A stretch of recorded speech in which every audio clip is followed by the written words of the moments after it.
ဒီတစ်ခါကျွန်တော်လေ့လာမယ့်သင်ခန်းစာ CC Scatterize effect ပေါ့နော် CC Scatterize effect ကိုလေ့လာကြည့်အောင် window ကနေပြီးတော့ဒီနေရာမှာ effect ဆိုတာရှိတယ် effect effect and preset control 5ကိုနှိပ်လိုက်ပါဒါဆိုရင်ဒီနေရာမှာ effect and preset ဆိုပြီးတော့ရောက်လာမှာဖြစ်ပါတယ်ဒီ effect and preset ကိုလည်းကျွန်တော်တို့ကိုလိုချင်တဲ့နေရာမှာထားလို့ရပါတယ်နော်ပြီးရင်တော့ effect and preset ဆိုတဲ့နေရာမှာရိုက်ထည့်ရမှာ CC Scatterize ပေါ့နော် CC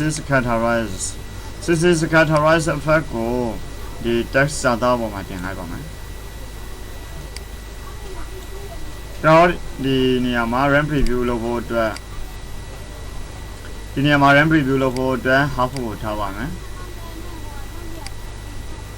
ဒီနေထားလောက်ပဲအသုံးပြုမယ် keyboard ပေါ်အင်ကိုနှိပ်ပါမယ်ဒီနေထားလောက်ပဲအလုပ်လုပ်မယ်သို့မဟုတ်ကျွန်တော်တို့ဒီ quarter လေးကိုထားမယ် quarter လေးနဲ့ဆိုရင်တော့နည်းနည်းမြင်တာပါနော်အဲ့မှာ effect controls CC Scatterize ကို effect control လုပ်ပါမယ်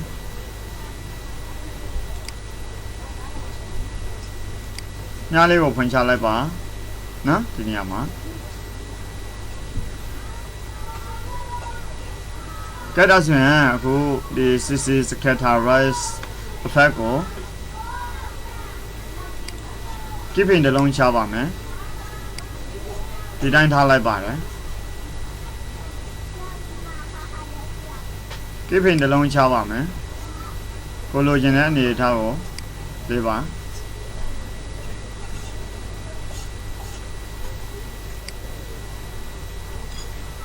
ပြန် left twist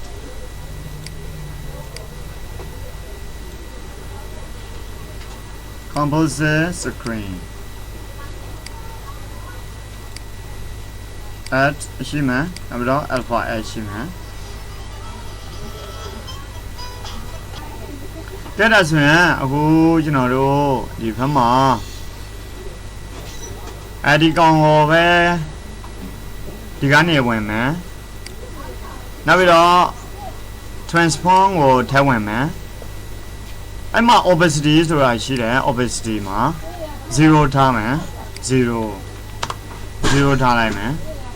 ပြီးရင်ကျွန်တော်5 second အနေထားလေးကိုသွားမယ်5 second မှာ 100% ကိုထားမယ်အဲ့ဒါခေါက်လိုက်တယ်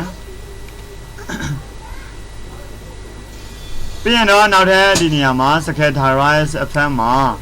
0ထားပေးမယ်0အဲ့ဒါခေါက်လိုက်မယ်ဒီကောင်လေးကိုလည်းပုံမှန်အနေထားကိုရှာပေးလိုက်မယ်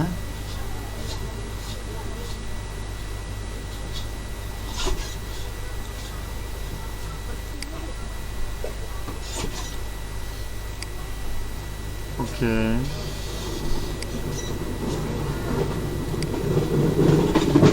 ဒါတော့ပုံမှန်အနေထားအပြင်ပေါ့နော်ကျွန်တော်တို့ကဒီတိုင်းလာမယ်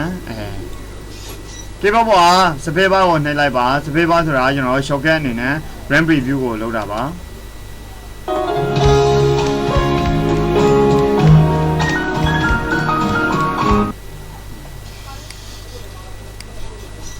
keyboard ပေါ်စပယ်ဘာကိုပုတ်ပါတယ်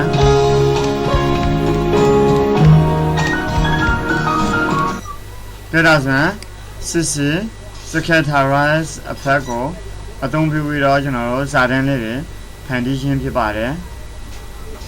CC Scatterize effect ကိုအသုံးပြုတဲ့လိမ့်မယ်လို့လည်းယုံကြည်ပါတယ်ကျွန်တော်စီကသင်ခန်းစာကိုဝေပြီးတော့လေ့လာနေတဲ့သူတွေအတွက် software version အသစ်ထွက်တိုင်းကိုသင်ခန်းစာလေးတွေကို update လုပ်ပေးသွားမှာဖြစ်ပါတယ်အားလုံးပဲကျေးဇူးတင်ပါတယ်